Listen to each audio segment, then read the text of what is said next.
Sudhagad education सोसायटीचे पूर्व प्राथमिक, प्राथमिक, माध्यमिक व उच्च माध्यमिक विद्यालय कळंबोली मराठी, हिंदी, इंग्रजी, उर्दू माध्यम यांच्या सौजन्याने शैक्षणिक व्हिडिओमध्ये आपलं सर्वांचं स्वागत आहे।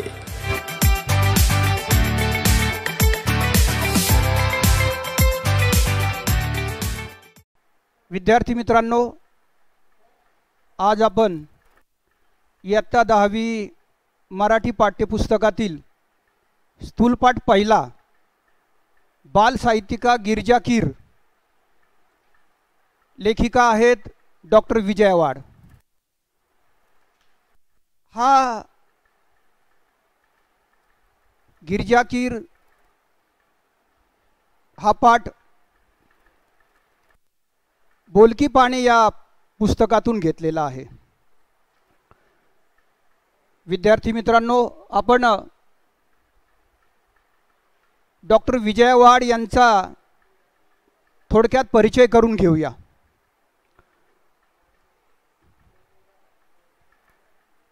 डॉक्टर विजया वाड मराठी साहित्यातील प्रसिद्ध लेखिका आहेत, तसेच बाल साहित्यिकाही आहेत। त्यांची कथा, कादंबऱ्या, नाटके तसेच बालांसाठी कथा, कादंबऱ्या, नाटके अशी सुमारे 117 पुस्तके प्रकाशित आहेत। मराठी विश्वकोश मंडळाच्या 9 वर्षे त्या अध्यक्षा होत्या। विश्वकोशाच्या ग्रंथ वाचन स्पर्धाच्या कामगिरीबद्दल कोलंबो विद्यापीठाकडून त्यांना डीलिट ही पदवी प्रदान करण्यात आली। साहित्य क्षेत्रातील महाराष्ट्र राज्य पुरस्कार, महाराष्ट्र साहित्य परिषदेचा पुरस्कार, शिक्षण क्षेत्रातला जिजामाता पुरस्कार यासह वेगवेगळ्या 95 पुरस्कारांनी त्यांना सन्मानित करण्यात आलेला आहे। सन 2007 साली सांगली येथे झालेल्या मराठी बालकुमार साहित्य संमेलनाच्या त्या अध्यक्षा होत्या। त्यांचे अंतरंग, अभिनेत्री, अक्षांश रेखांश या कादंबऱ्या, आपली माणसं, ऋणानुबंध, गप्पा गोष्टी, हृदयस्पर्श हे कथासंग्रह, एक हिरवी गोष्ट, तिची कहाणी, त्या तिघी ही नाटके, झिपरी बिट्टीच्या 12 बाता या बाल कादंबऱ्या, उत्तम कथा, अद्भुत जगाच्या सफरीवर, गोष्टी घ्या गोष्टी इत्यादी त्यांच्या गाजलेल्या बालकथा होत। चिंगू चिंगम, 2 मित्र, बंडू बॉक्सर ही बाल नाटके इत्यादी विपुल लेखन त्यांनी केलेलं आहे। मराठी साहित्यामध्ये डॉक्टर विजया वाड या प्रसिद्ध अशा लेखिका म्हणून नावारूपाला आलेल्या आहेत। लेखिका म्हणतात, काही नावे वलयांकित असतात तर काही हृदयांकित असतात, परंतु गिरिजा कीर हे नाव मात्र वलयांकित तसेच हृदयांकितही आहे, कारण त्यांच्या लेखन प्रवासाला माणुसकीची किनार लाभलेली आहे। दैनिके, मासिके, नियतकालिके, पुस्तके, आकाशवाणी, दूरचित्रवाणी अशा सर्व माध्यमातून लीलायास संचार करणाऱ्या, उत्तम कथा कथनाने मने जिंकणाऱ्या या लेखिका म्हणून त्यांचा गौरव केला जातो। प्रस्तुत पाठातून गिरिजा कीर यांच्या नाटिका, चरित्रे, कथासंग्रह, बाल साहित्य यांची डॉक्टर विजया वाड यांनी रसास्वादाच्या अंगाने ओळख करून दिली आहे।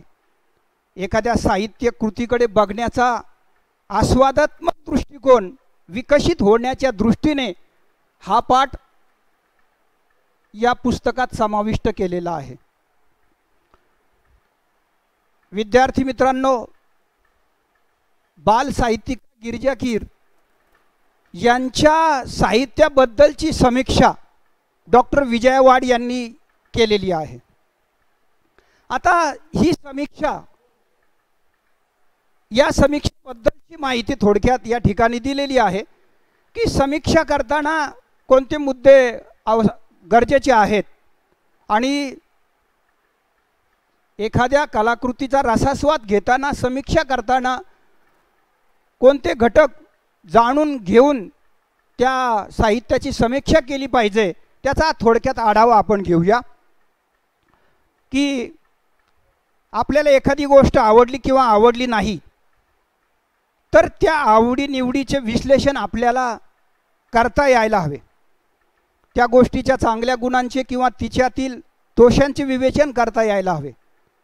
एखादं पुस्तक तुम्हाला खूप आवडलं तर त्यातल्या आवडलेल्या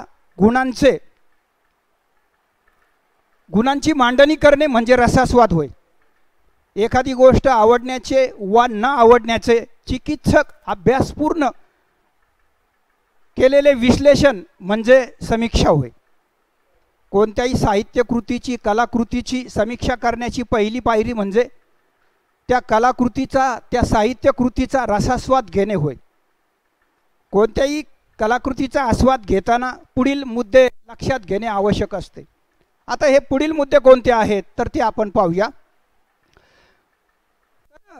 ज्या कलाकृतीची आपण समीक्षा करणार आहोत ती कलाकृती कोणती आहे, त्या कलाकृतीचा वाङ्मय प्रकार कोणता आहे. वाङ्मय याचा अर्थ आहे साहित्य.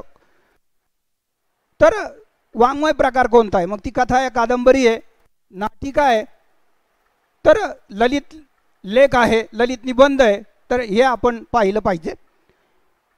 दुसरा मुद्दा आहे पुस्तकातील व्यक्तिरेखा आणि त्यांच्या स्वभावातील भारावून टाकणारे विशेष. तिसरा मुद्दा आहे व्यक्तिरेखा सहजपणे फुलल्या की बारकावे कृत्रिमपणे टिपल्या आहेत, हेही आपल्याला समीक्षा करताना पाहणं महत्त्वाचं आहे. चौथा मुद्दा आहे कथानक आकर्षक व उत्कंठावर्धक आहे काय, म्हणजे वाचताना आपल्याला उत्सुकता वाटते का पुढं वाचावं म्हणून, हे महत्त्वाचं आहे. पाचवा मुद्दा आहे काव्यसंग्रह असल्यास कवितांचे भावसौंदर्य, विचारसौंदर्य, अर्थसौंदर्य कशातून जाणवते, तर हे आपल्याला तिथे पाहणं महत्त्वाचं आहे. सहावा मुद्दा लेखकाची भाषाशैली कशी आहे, ग्रामीण आहे की प्रमाण भाषा आहे. सातवा मुद्दा आहे पुस्तकाची सुरुवात म्हणजे प्रारंभ आणि शेवट आकर्षक आहे का, हेही महत्त्वाचं आहे. आणि शेवटचा मुद्दा आहे आठवा पुस्तकातून मिळणारे चिरंतन मूल्य, त्या पुस्तकातून काय संदेश मिळतोय, काय उपदेश मिळतोय. तसेच कथानक व त्या कथानकातील आशय, त्या कथानकाचा लोकांच्या मनावर परिणाम होतोय का, हे पाहणं महत्त्वाचं आहे. तर समीक्षा करताना हे मुद्दे विचारात घ्यावेत. आणि या पाठामध्ये हे देण्यामागचा उद्देश हा आहे की लेखिका डॉक्टर विजया वाड यांनी बाल साहित्यिका गिरिजा कीर यांच्या साहित्याबद्दलची समीक्षा केलेली आहे आणि ही समीक्षा त्यांनी या पाठातून मांडलेली आहे. आता आपण पाठाला सुरुवात करूया. आता एक पाठाला सुरुवात करण्या अगोदर एक महत्त्वाची गोष्ट, स्थूल पाठ आणि सूक्ष्म पाठ. आता स्थूल पाठ म्हणजे ढोबळ मानाने केलेले वाचन आणि सूक्ष्म पाठ म्हणजे जसे आपण गद्यपद्य घेतो अभ्यासतो त्यांना सूक्ष्म पाठ म्हणतात. अगदी बारीक सारीक गोष्टींचं महत्त्व आपल्याला विचारात घ्यावं लागतं, जसं वाक्प्रचार, कठीण शब्दांचे अर्थ, बऱ्याचशा गोष्टी त्यामध्ये. तसं स्थूल पाठात नाही.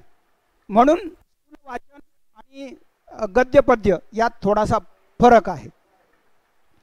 तर पाठाला सुरुवात करूया. आज मी गिरिजा कीर यांच्या बाल साहित्याबाबत लिहिणार आहे.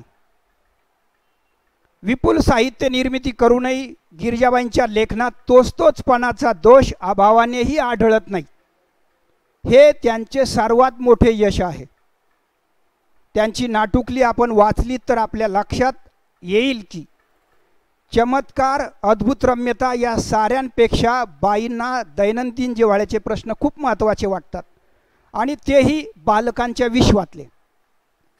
विद्यार्थी मित्रांनो, एक गोष्ट इथे महत्त्वाची आहे आणि तीही की बाल साहित्यिका गिरिजा कीर यांच्या बालकांबद्दल जे त्यांनी साहित्य लिहिलं त्या साहित्याची काही वैशिष्ट्ये आहेत. त्यातलं हे वैशिष्ट्य आहे की बालसाहित्यिका गिरिजा कीर यांनी बालकांसाठी खूप साहित्य लिहिलं. 9 ते 12 वर्ष वयोगटातल्या मुलांसाठी हे साहित्य लिहिलं. हे साहित्य लिहिताना जसं चमत्कार, अद्भुत रम्यता, पूर्वी मुलांना हे साहित्य आवडतं की त्या साहित्यात चमत्कार असतो, अद्भुतता असते. आणि आता मुळात हे बालकांना आवडणं साहजिक आहे. परंतु गिरिजा कीर यांच्या साहित्यामध्ये मात्र या शब्दाला त्यांनी छेद दिलेला आहे. आणि वास्तववादी चित्रणावर आता मुलांच्या मुख्य प्राधान्य देऊन त्यांनी हे लेखन केलं. त्यामुळे हे लेखनाचं वैशिष्ट्य आहे, हे आपण ध्यानात घ्या. त्यांच्या काही बालनाटिकांकडे मी आपले लक्ष वेधू इच्छिते. इटुकली पिटुकली नाटुकली या संचात आमच्या आपल्या गप्पा टप्पा, चला खेळू नाटक नाटक, साळुंकीची कहाणी, ए गेले गेले या बालनाटिका 9 ते 12 या वयोगटासाठी आहेत. तर नीला राणीचा दरबार आणि मी कोण होणार या नाटिका बालवर्गासाठी आहेत.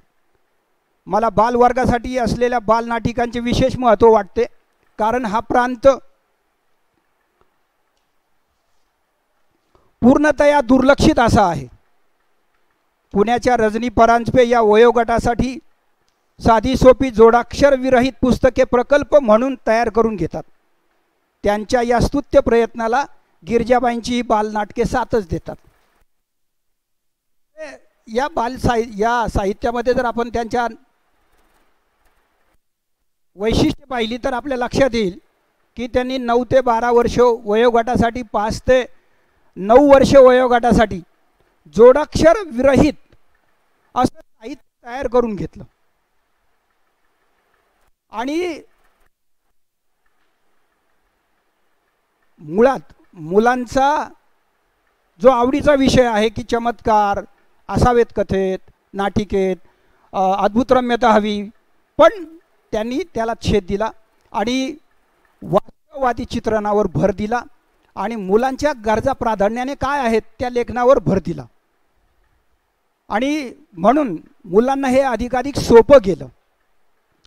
मला विशेष आवडले एका बालनाटिकेचा उल्लेख करते आहे. त्याचं नाव आहे एक अर्ज आहे बाप्पा.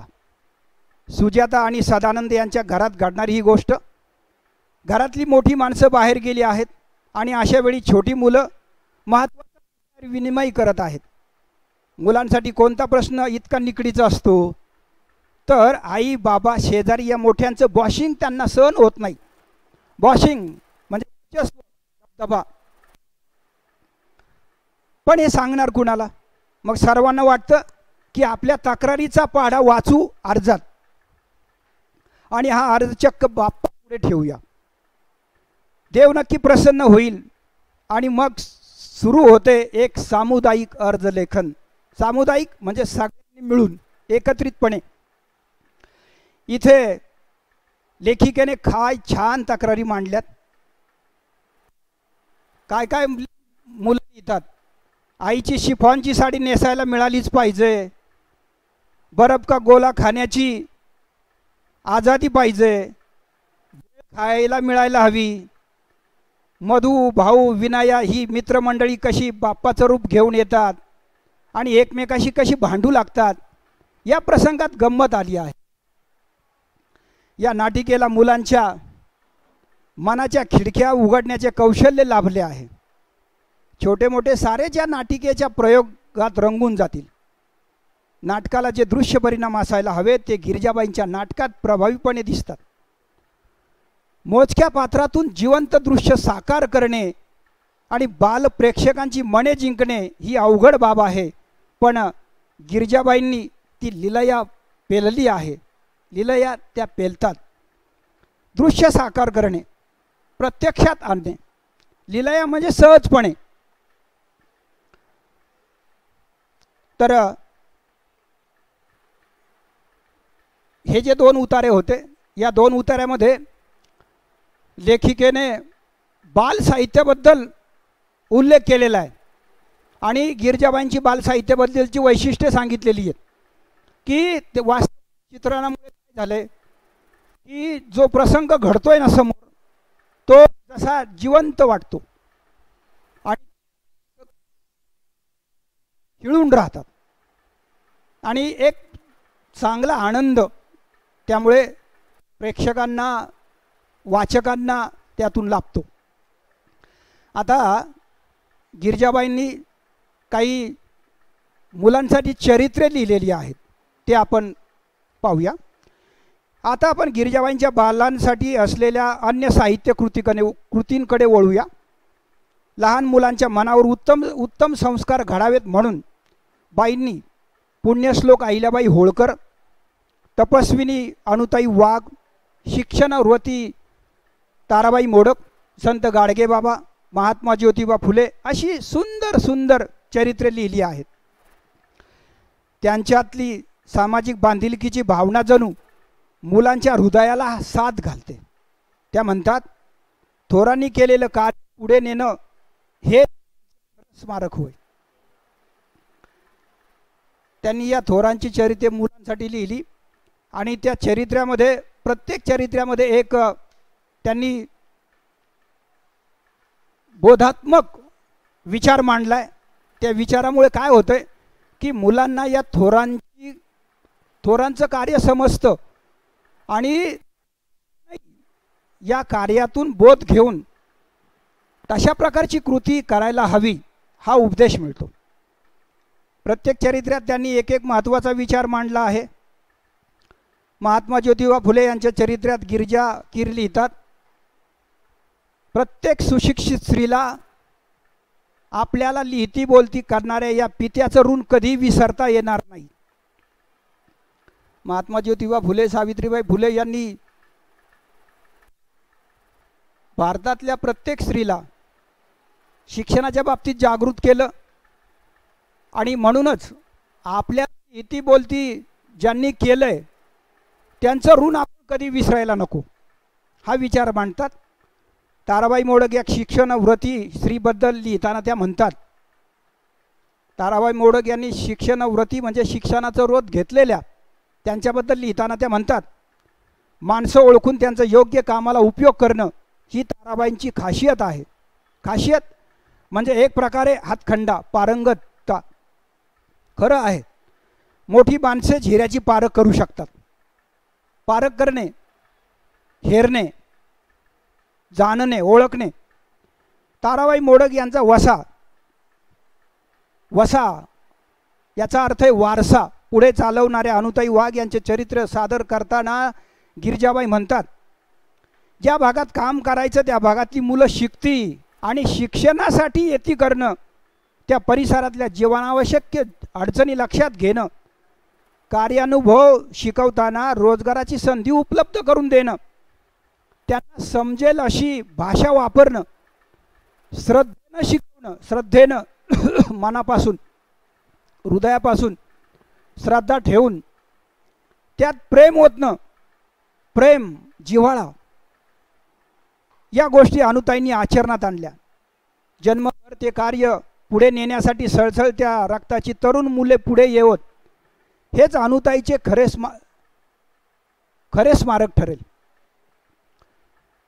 संत गाडगेबाबांबद्दल लिहिताना त्या म्हणतात, संत गाडगेबाबांच्या चरित्रात हा संदेश बघा, मुलांनो, संत पद प्राप्त व्हायला चमत्कार करावे लागत नाहीत, विभूती लावून बसावे लागत नाही किंवा पहाडात निघून जावे लागत नाही. लोकात राहून लोकजागृती कशी करावी हे संत गाडगेबाबांनी दाखवून दिले आहे. म्हणूनच ते महान होत. दुःखाच्या अग्नीत होरपळूनही शुद्ध सोन्यासारख्या लखलखणाऱ्या माता अहिल्याबाई होळकर यांच्या चरित्रात त्या लिहितात, प्रजेला पुत्रवत मानून अपार सुख देणाऱ्या, दान धर्म करणाऱ्या अहिल्याबाई सदैव इतरांसाठी जागल्या. एखाद्या अचल त्यांचं जीवन जळासारखं निर्मळ होतं. गंगेचं पाणी जसं पवित्र असतं तशा प्रकारे अहिल्याबाई होळकर यांचं जीवन पवित्र होतं. अशा प्रकारे प्रत्येक चरित्रातून गिरिजाबाईंनी मुलांना एक प्रत्ययकारी संदेश दिला आहे. आणि विशेष म्हणजे या चरित्रात भाषा आहे ती मुलांना पचेल, रुचेल आणि सहजपणे समजेल आणि हृदयाला हात घालेल अशा प्रकारची ही भाषा आहे. अशा प्रकारे प्रत्येक चरित्रातून गिरिजाबाईंनी मुलांना एक प्रत्ययकारी संदेश दिला आहे. मुलांना रुचेल, पचेल अशी सोपी पण हृदयाला हात घालणारी भाषा वापरून त्यांनी चरित्र लेखनाला एक आयाम दिला आहे. आयाम याचा अर्थ आहे महत्त्व, वेगळेपण.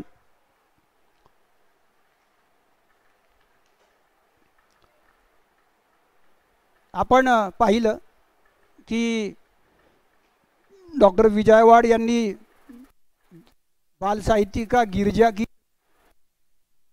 च्या साहित्याबद्दलची समीक्षा करताना पहिला उतारा पाहिला, पण त्यामध्ये बालकांसाठी बालनाटिका लिहिल्या आणि त्यानंतर या मुलांवर उत्तम संस्कार व्हावेत आणि हे संस्कार केवळ होऊन नाही भागणार, तर या थोर लोकांचं कार्य या मुलांच्या रूपाने पुढे त्यांनी या चरित्रात दिलेला आहे. पहिल्या उतार्यात बालनाटिका, बालकांसाठी लिहिलेलं साहित्य आणि तो दुसरा उतारा आहे त्यामध्ये बालसाहित्यिका गिरिजा अनेक थोरांची चरित्रे लिहिली आणि त्या चरित्रातून एक विचार त्यांनी मांडला. त्या विचारामुळे मुलांना एक उपदेश मिळाला आणि त्या उपदेशातून आपण भविष्यात ही कृती करून या थोरांचं कार्य जिवंत ठेवू शकतो हा विश्वास मुलांना मिळाला. गिरिजाबाईंनी बालांसाठी विपुल कथाही लिहिल्या आहेत, टीका लिहिल्या, कथाही लिहिलेल्या आहेत बालकांसाठी. आता या कथा खूप सुंदर आहेत. त्या कोणत्या कथा आहेत? पहिली कथा आहे तू सावित्री हो. हा कथासंग्रह आहे. या कथासंग्रहात एकूण 8 कथा आहेत. त्यातली गोष्ट एका माणसाची ही कथा नितांत सुंदर उतरली आहे. नितांत सुंदर म्हणजे खूप खूप मनाला भावते अशी. मधू या गरीब मुलाची आई आजारी पडते. तिच्या पोटात गाठी झाल्या डॉक्टर सांगतात आणि ऑपरेशनने तिला बरे वाटेल असा निर्वाळाही देतात. मधू अत्यंत निरुपायाने एकाचे पाकिट मारतो. निरुपाय म्हणजे कोणताही उपाय राहत नाही.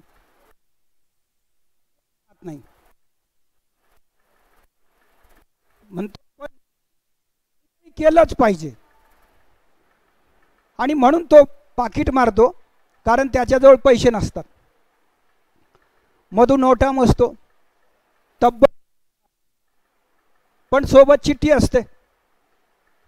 काय असतं त्या चिठ्ठीमध्ये? प्रिय आनंदा, सोबत 2000 रुपये पाठवतोय. आईचं औषध पाणी नीट कर, मी येत नाही, तेवढेच पैसे वाचतील, आईच्या उपयोगी पडतील. खाली पत्ता. या पत्राने मधूचे डोळे उघडतात. तो पत्ता शोधत त्या माणसाकडे जातो. त्या माणसाने आपल्या आईच्या आजारपणासाठी ते पैसे ठेवलेले असतात. मधू आपल्या वाईट कृत्याची कबुली देतो, पण तो मनुष्य ते पैसे मधूला परत करतो. आजच आई गेल्याची तार आली, आता मी या पैशाचं काय करू? तुला हे पैसे कामी येतील. तुझी आई तर बरी झाली असा आनंद मिळेल. मोठ्या मनाचे हे दर्शन विस्मयाचकित करणारे आहे. विस्मयाचकित करणे, आश्चर्यचकित करणे, थक्क करणे, भारावून टाकणे. तर ही कथा फार सुंदर आहे, कारण त्या मधूचं संवेदनशील मन आपल्याला या कथेतून पाहायला मिळतं. कारण आई आजारी, पैसे नाहीत, काहीतरी पैसे मिळवायला हवेत म्हणून चोरी केल्यानंतरही जेव्हा असा प्रसंग समोर येतो तेव्हा मात्र त्याचं मन कुठेतरी चांगला विचार त्याच्या मनात येतो आणि त्याला वाटायला लागतं की आपलं चुकतंय. आणि मग हे चुकीचं कृत्य आपण कुठेतरी योग्य मार्गावर आणलं पाहिजे. आणि म्हणून ज्याचे पैसे आहेत त्याचा पत्ता आपल्याकडे, ते पैसे आपण परत करायला हवेत. आणि म्हणून तो पैसे परत करायला जातो आणि पुढे तो प्रसंग घडतो. म्हणजे समोरचा माणूसही तसा लाभतो. तर एक संवेदनशील मनाचं उत्तम उदाहरण या कथेतून आपल्याला पाहायला मिळतं. फुलं फुलवणारा म्हातारा या पुस्तकातील याच नावाची पहिलीच कथा मोठी सुरेख आहे. सुरेख. या कथेत खूप चमत्कार असले तरी मूळची ही जपानी कथा खिळून ठेवते. सुंदर स्वैर अनुवादाचे उत्तम उदाहरण म्हणून तिचा उल्लेख करता येईल. सुंदर स्वैर म्हणजे अनुवाद, अनुवाद म्हणजे भाषांतर. जसं आपण एखाद्या इंग्रजीतून मराठीत भाषांतर करत असताना अशा प्रकारे अगदी त्या शब्दांची भरणी आपल्या वैचारिक पातळीवर येऊन चांगल्या पद्धतीनं करतो, त्याला स्वैर अनुवाद असं म्हणतात. बालकादंबरी हे कथेचे पुढचे पाऊल. आता नाटिका, चरित्रे, कथा आणि शेवटचा जो घटक आहे तो बालकादंबरी. म्हणजे बालकांसाठी गिरिजाबाईंनी कादंबऱ्याही लिहिलेल्या आहेत. त्यामध्ये आता कथेचं पुढचं पाऊल हे बालकादंबरी. गिरिजाबाईंचा झंप्या द ग्रेट खरोखरच ग्रेट आहे. महाचळवळ्या वळवळ्या बघावं तेव्हा नसत्या उद्योगात घडलेला झंप्या बघता बघता बालवाचकांचा लाडका होऊन जातो.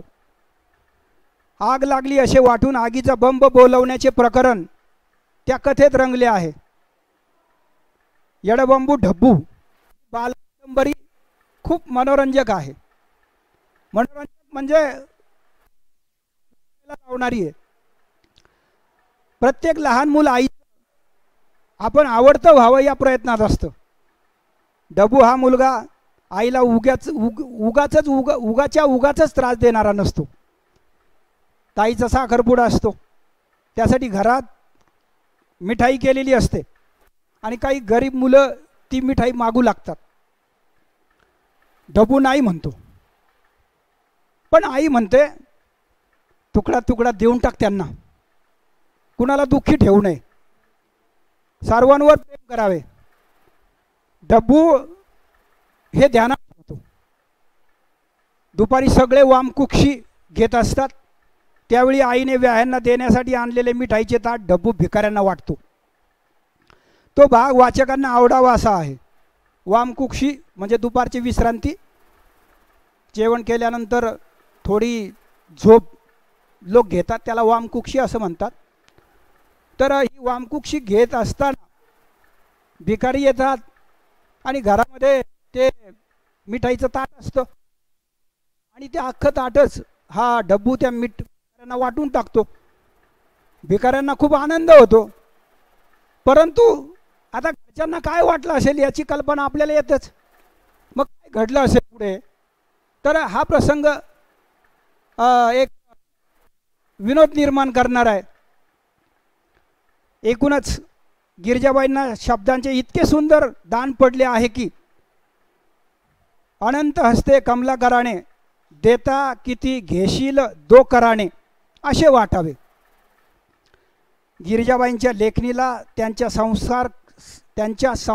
संस्कारक्षम वाङ्मयाला माझा अंतकरणपूर्वक मानाचा. बालसाहित्यिका गिरिजा कीर यांचं साहित्य अतिशय सुंदर आहे. त्यांच्या साहित्याची समीक्षा करताना लेखिका डॉक्टर विजया वाड म्हणतात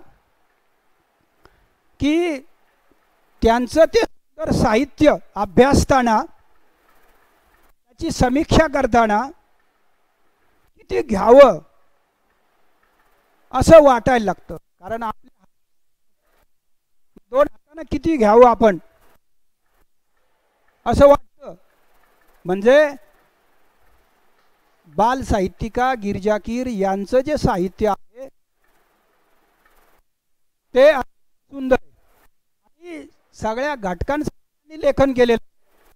त्यामुळे ते साहित्य अभ्यासताना, त्याची समीक्षा करताना असं वाटायला लागतं की हात तर दोन आहेत आणि साहित्य तर, आणि किती घ्यावं आणि किती नको असं होतं.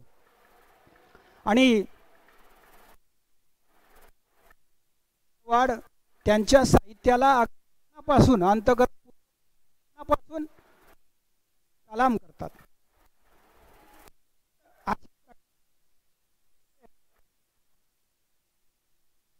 गिरिजा कीर यांचं साहित्य मित्र. आता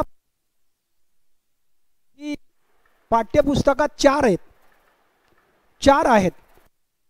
आता हा पहिला स्थूलपाठ आहे बालसाहित्यिका गिरिजा कीर यांचा.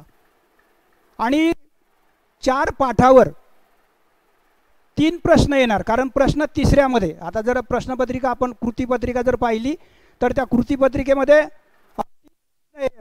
प्रश्न तिसरा आहे. पहिला गद्यावर आधारलेला आहे, दुसरा पद्यावर आधारलेला आहे, तिसरा आहे स्थूलपाठावर आधारलेला 6 गुणांचा. आणि एक लक्षात घ्या, या प्रश्नामध्ये अभिव्यक्ती स्वमत यावर आधारलेले प्रश्न येणार, 3 येणार. त्याबद्दल लिहायचे 2. एक प्रश्न असेल 3 मार्कासाठी आणि आपल्याला लिहायचे 2 6 मार्कासाठी हे प्रश्न असतील. त्यामुळे पाठाखाली जे प्रश्न आहेत, आता इथे या पाठाखाली 3 प्रश्न आहेत. आता यामध्ये जो आता इथे आकृत्या आपण विचारात नाही घ्यायच्या. आपण लक्षात घ्या की साहित्यिका गिरिजा कीर यांच्या साहित्याची वैशिष्ट्ये. तर आता ही कथेची आणि चरित्र्याची वैशिष्ट्ये कोणती, तर आपण ती अभ्यासा.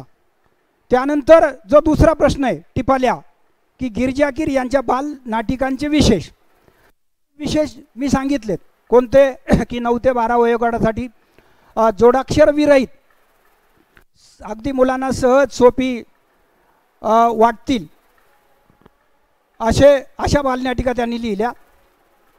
वास्तववादावर भर दिला, अद्भुत रम्यता, चमत्कार हा जो समज होता त्याला छेद दिला. आणि शेवटचं की मुलांच्या गरजांना प्राधान्य देऊन लेखन केलं.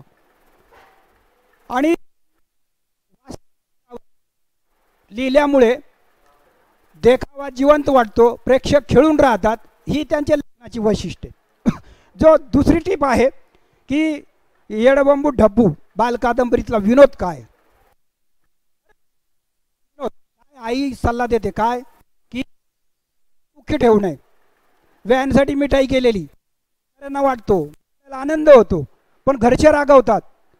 आता याच्यामध्ये आई म्हणते की सर्वांवर विचार त्यांच्या मते संकुचित असतो, आपल्या मित्रमंडळीचा विचार करतात. पण डब्बू तसा नाही विचार करत. डब्बू सगळ्यांचा विचार करतो. आणि मग इथे म्हणून ही विसंगती आहे वागण्यातली, म्हणून इथे निर्माण होतो. आता तिसरी टीप आहे की मधूचं कृत्य संवेदनशील मनाचं उत्तम उदाहरण. तर ते की मधू गरीब आहे, आई आजारी आहे, ऑपरेशन करायचं, पैसे लागणार, मग इच्छा नसतानाही चोरी करतो आणि मग चोरी केल्यानंतर त्यातून जे पैसे मिळतात ते पैसे त्यात चिठ्ठी असते, त्या चिठ्ठीत मग काय की आईच्या ऑपरेशनसाठी पैसे पाठवतोय आणि मग आता तिथे मधूचं संवेदनशील मन त्याला त्याची बी आई आहे, मग त्याला वाईट वाटणार, त्याची आई या पैशासाठी जर मेली तर आपण मग आपलं जे कृत्य आहे ते क्रूर आहे, क्रूरपणाचं आहे आणि म्हणून ते खरं मन चांगलं मन जागं होतं, ते पैसे तो परत द्यायला जातो, पण तिथे त्याची आई आधीच हे जग सोडून निघून गेलेली असते. ते पैसे न घेता मधू परत देतो आणि सांगतो की बाबा तुझी आई या पैशाने वाचेल, तुझी आई वाचली तर माझी आई वाचल्याचा आनंद मला होईल आणि म्हणून हे पैसे तू ठेव. आणि संवेदनशील मधूचं मन कुठे तो ते पैसे आणि हा प्रसंग घडतो. तर या कथेत संवेदनशील मन दिसतं. आता पुढचा जो प्रश्न आहे की साहित्यकृतीचा आस्वाद घेताना लक्षात घ्यायचे मुद्दे, तर आपण ते पाहिलेले आहेत. त्या मुद्द्यानुसार की आपल्याला एखादी कथा, एखादं साहित्य आवडलं तर त्याच्या आपण कशा ते आपल्याला का आवडलं त्यातला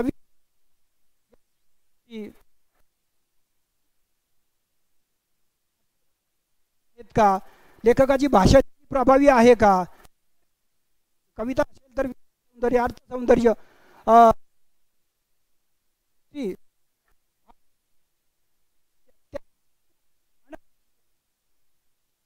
मित्रांनो स्थूलपाठाचा अभ्यास करा आणि नक्कीच आपण अधिक चांगल्या पद्धतीने या प्रश्नाची उत्तरे लिहू शकू. आणि धन्यवाद.